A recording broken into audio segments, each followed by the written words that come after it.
family went to the cemetery to visit the tomb of Edith, what was it? Anyway, I forgot her name, but when I looked at the tomb, you see Kevin turned around and was looking at the tomb behind. Look, he said, Giles. And of course when he would come to Tala, he would meet Giles, and met him, you see, a few times. Look, he said, Giles Doolan, here's where Giles is buried. And they saw his tomb there, buried opposite to this Legion of Mary emissary. So, and there was the only Dominican on his tomb was some American Dominican. Americans had a mission somewhere, so one of the Americans went to his tomb to represent the order. It was a sad thing. Yeah. Well, one thing I want to ask you, you said that this pilot, God is my pilot. God is my co-pilot. God is my co-pilot. That all happened while you were a student of Father Aegidius? Yes. Because it was World War II, how could you... Well, I was a student priest. But you were, that's before World War II that you were a student priest. Oh no, but even, see, I was a student, I was still, as a priest I was studying, you see. I was ordained in 1940, and I remained as a student for 2 years. I was ordained before the end of my course. All right. So I was still a student until 1942. I thought you were ordained after you finished. No.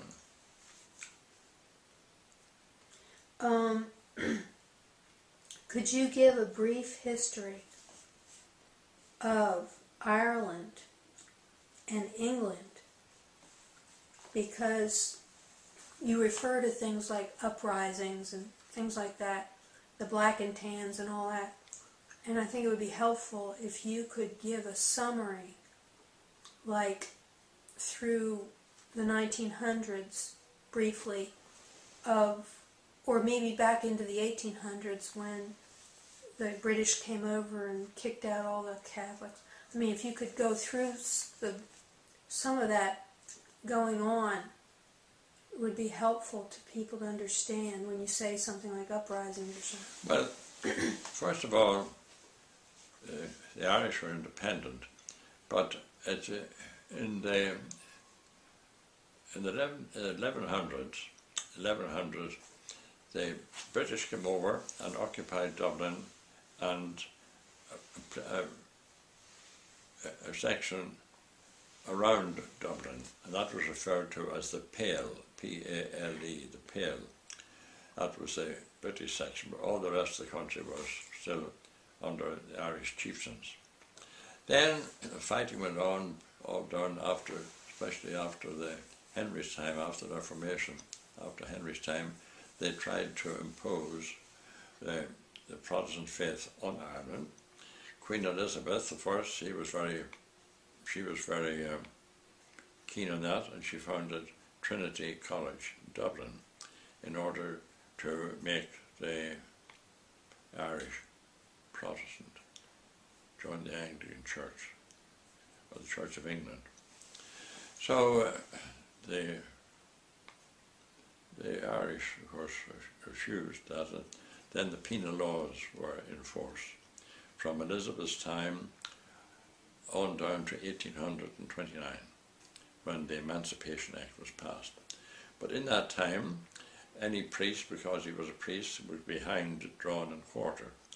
And the priests would go abroad, be trained, and then they'd come back, and they'd be in hiding, and they'd say Mass, secretly say Mass on the Mass rocks.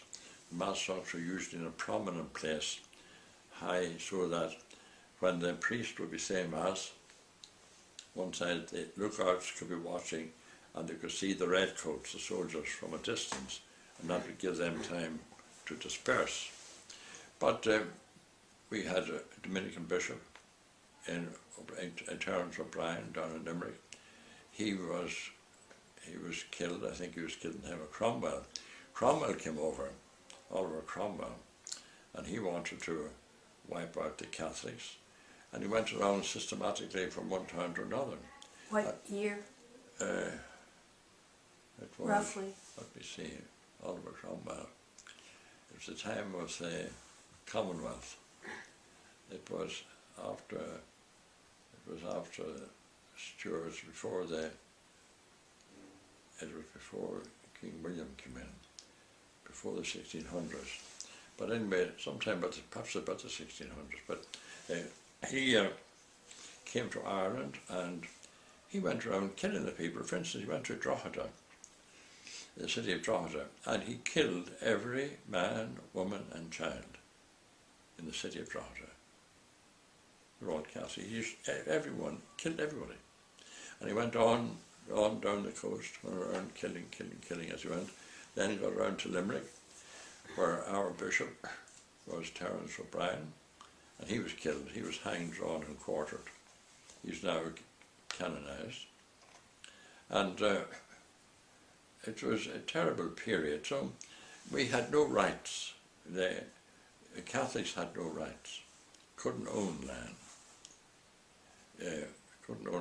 Granted, then there was a great famine, the famine of 1847, that was after Emancipation. Instead of letting the people, they were working, employed by wealthy families, but the produce was sold and the people had nothing to live on. They could live on potatoes and milk. And 1847 there was the great blight, the potato blight, and the potato crop failed. And many people died. The population of Ireland at the time was 8 million. And many people emigrated to America and to Australia and to South America. That's why you've got so many Irish names in South America. In Chile, there was some man, an Irishman was the president. And your Father Fahey from Galway, he was down in Argentina, Buenos Aires. But they all had to flee the country, and the population was reduced within a year, I think, from 8 million to 4 million. And in the time of Queen Victoria, when she heard about the famine, she contributed £5. That's what she got, £5. It was nothing, it was an insult. But so then the British were still in charge in Ireland until 1916. Now this was during the First World War. What about the Emancipation? When was that and what was that? Emancipation meant the end of the Penal Laws. They were emancipated from all the penal laws against the Catholic Church. You see, you couldn't build a church, you couldn't have a church. You had nowhere to go. The Catholic religion wasn't recognised. So the Emancipation was... Emancipation Act did away with all that. So now you could own property, you could build a church, you could practice your religion. So after 1829 they began building churches in Ireland. Most of the churches were built from then on, the late 1800s. Our church in St. Saviour's was built in the late 1800s. In fact, many of the churches were built at that time. What was the time where they came into Northern Ireland and made everybody? Oh, that was the time. What year? That was the time, 1610 or what? The Battle of Boyne. I forget the date of the Battle of Boyne, 1600 and something. But before the Battle of Boyne, the English wanted to get rid of the Catholics, especially in the north of Ireland, because there were a staunch crowd there. So the time of Queen Elizabeth, John Knox came now, and he wanted the Queen to make him the Bishop of Rochester. That was where St. John Fisher had been bishop. She refused, and he turned against her, so she wanted to capture him and execute him. He fled to Scotland, to Edinburgh, And then he wrote from Edinburgh the famous thing, a book about the monstrous regiment of women. But what that meant was the monstrous regiment. It was the English word corresponding to the Latin word regiment, government, the monstrous government of women. It was against her personally as being queen. So she was very anxious to do away with him, but he was now up in Scotland, so he was pretty safe up there. So he then introduced Calvinism. He had been a Catholic, now he changed to Calvinism, and he introduced Calvinism, an extreme form of Calvinism, into Scotland, John Knox. And Scotland, large part of Scotland became very Calvinistic, but on the Isles up in the Hebrides, the Catholic religion remained. Then the English sent over these people from Scotland. They were the John Knox Calvinist Presbyterians over to north of Ireland. And they just literally took possession of whatever they saw. They took possession of the houses, the fields, the animals in the fields, everything that was in the house, personal belongings and clothing and everything, just what was there. They took possession of it and told the owners to get out and go to hell or to Connaught. Connaught is the west, is the wild part, or rocky part, to hell or to Connaught. So they drove them out. They drove out the Irish, and of course the Irish, they were still around and they were fighting back against us. Then there was the Battle of Boyne. King James was leading the Catholic forces, and the Battle of Boyne was defeated by King William of Orange. King William of Orange, he was from Holland. The time is now 4 p.m. So, of course, the interesting situation, the ironic situation was that here was King James, a Catholic, heading the Catholic troops, fighting against King Billy. But King William, back in Holland, he was an ally of the Pope against France. France was very difficult to see against the Papal States. So William was an ally of the Pope against France. And the Protestants nowadays don't realise that King William, whom they praise as the great King William, that he won the Battle of Boyne, that he was actually an ally of the Pope. But that's all forgotten about, they don't know their history.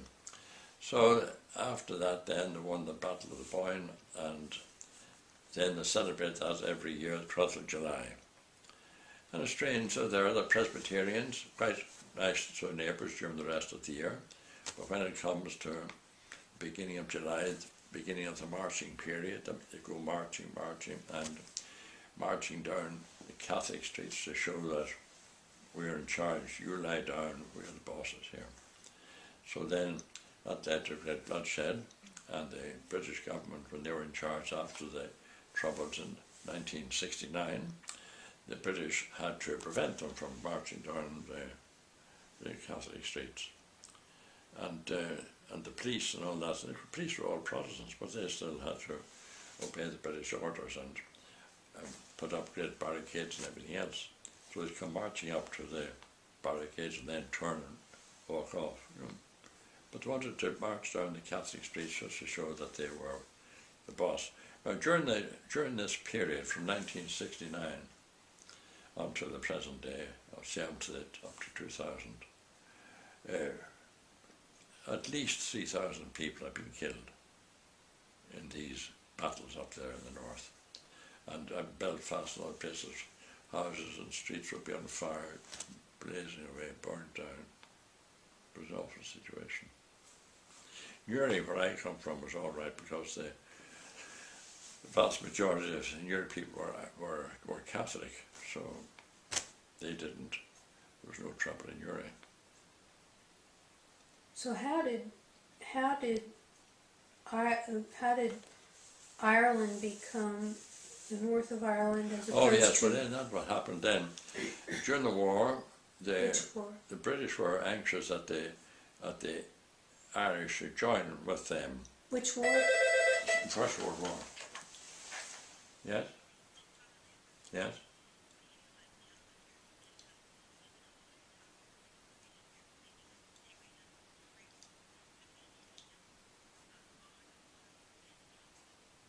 Of course, certainly.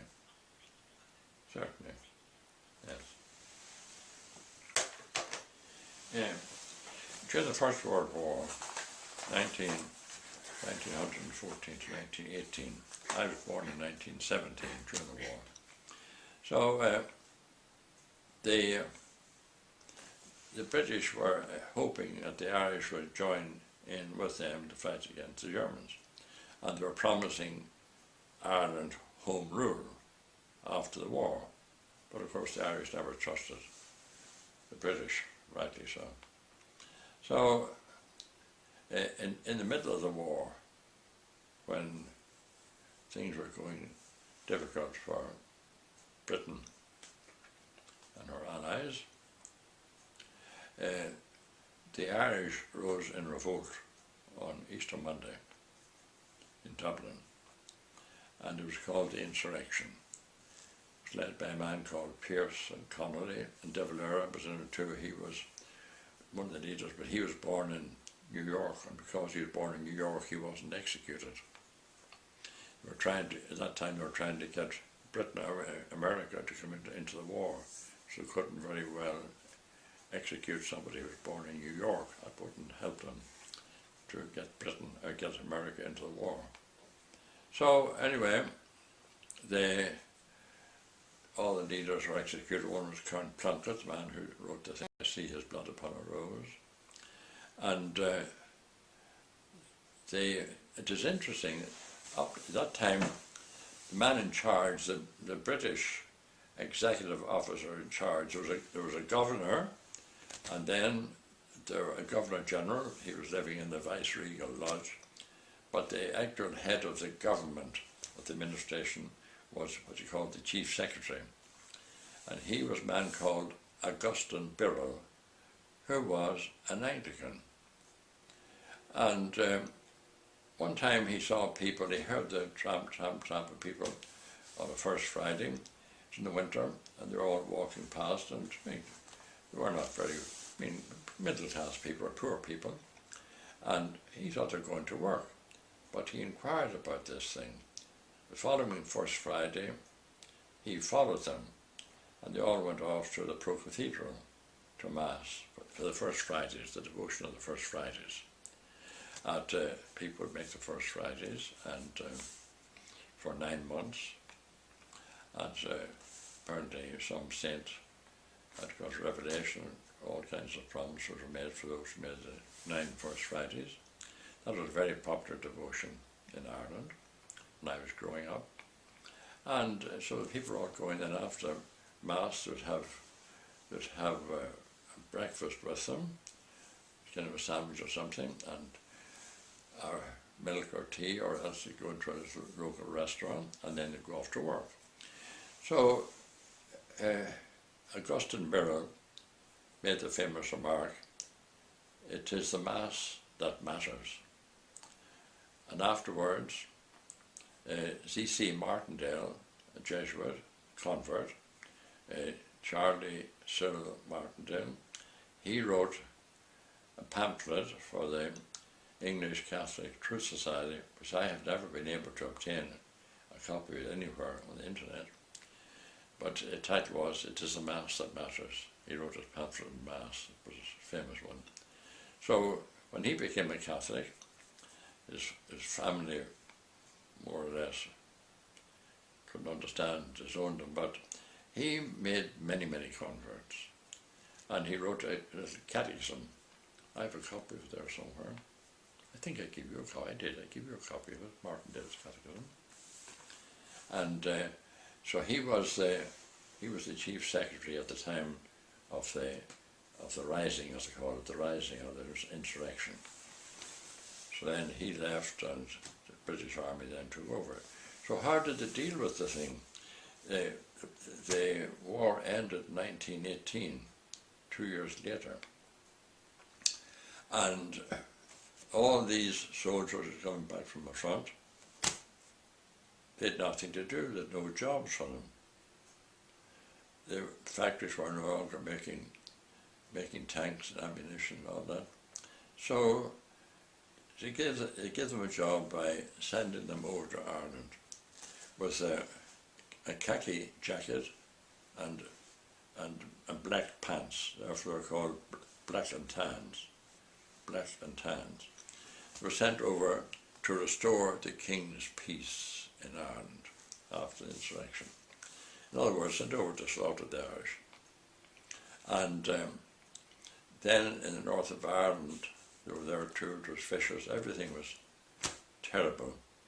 You'd be driving along at night, you want to call at a house to inquire for instructions, the lights would go out and wouldn't open the door. Everybody was terrified. But, and I remember as a child, I was in my uncle's house up in Monaghan. He was the brother of my mother, Uncle James, and I was a youngster. I suppose I would have been about what age? I would have been about 7 or 8. I was wearing little trouser pyjamas, you know, and I was upstairs asleep, and then I woke up like upstairs. I heard some noise downstairs, so I got inquisitive, and I went down, and at the top of the stairs I looked down, and there on the kitchen floor I saw men lying down asleep on the floor, and they seemed to be dressed in kind of uniform leggings and boots, and they all had the rifle gun beside them, and when they heard the noise of I coming down, they all jumped up and dropped their guns, and someone said, I think to my uncle, "Oh, it's all right, it's only the child. It's only the child." And then they said, "You better go back to bed again, you see, and don't say to anybody about anything you saw." So I remember that incident. We were sleeping there on the floor, and then they'd go out and make raids and fighting against others. So then they came to the treaty, 1921. They made a treaty, but the Protestants, the Masons, they wanted to have Ulster, but Ulster was 9 counties. If they took the whole 9 counties, they couldn't have guaranteed perpetual majority of Protestants. So they took 6 counties, left out the 3 counties which were more or less Catholic. So they took these 6 counties in which to be guaranteed a perpetual majority. Who took them? Right? Who took them? People in the north, you see, these Presbyterians, they were led by Masons, and they were on the English side against the Irish delegation, and was looking for full freedom for the whole country. So anyway, they had to settle for the treaty in which the 6 counties of the north of Ireland were handed over to, handed over to Britain. They would remain a part of Britain, but with their own government, under the aegis of the British government. And that's the way things are until the present. And the Protestants was always in charge, but now, as a result of all this fighting since 1969, they've now come to some kind of agreement,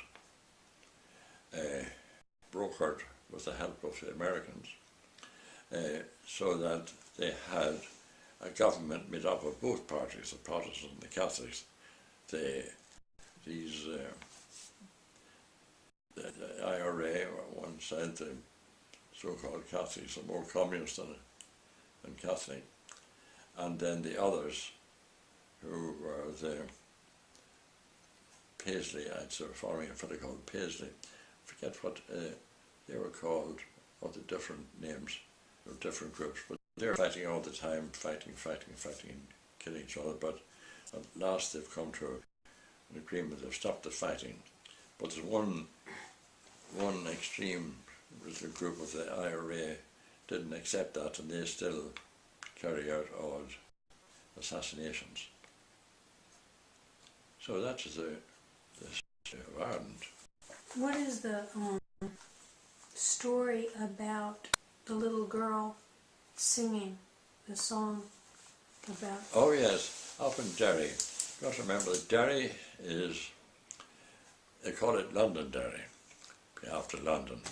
And Derry Columkill is Derry of Columkills in Columkill in Irish. But they call it Londonderry. We never call it Londonderry, we call it Derry. So Derry was a very Protestant city, but there was one poor section called the Bogside. And in order to have a vote in the elections, either national elections or municipal elections, you had to be a property owner. You had to own the house in which you lived.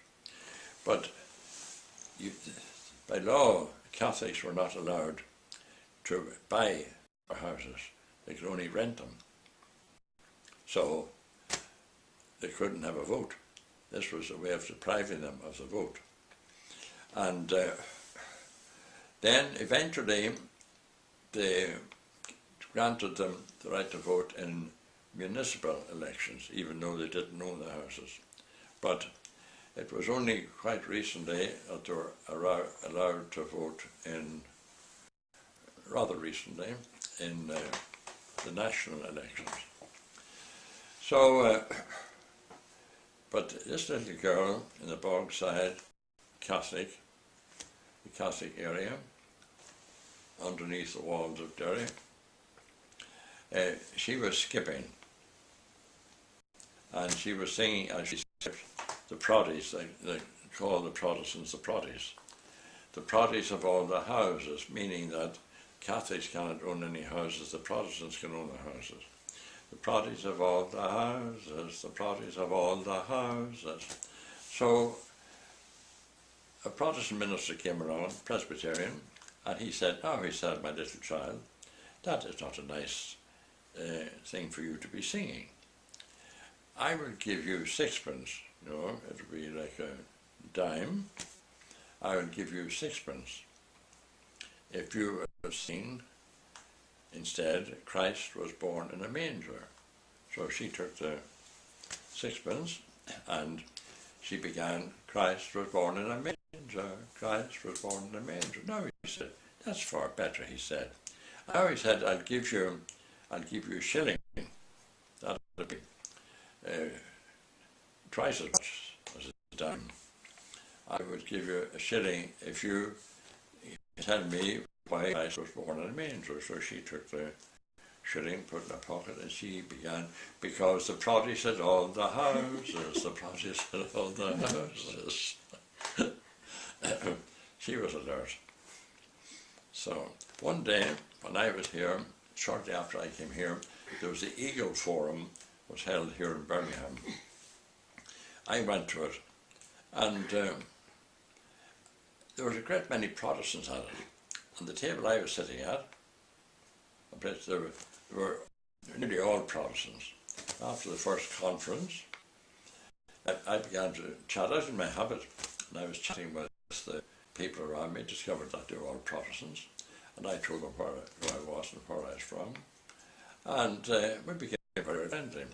So I was speaking to one man there, and I told him the story about the Protties at all the houses. Well, he burst his heart laughing, and he went around telling all his Protestant friends about this story. So it passed around very quickly.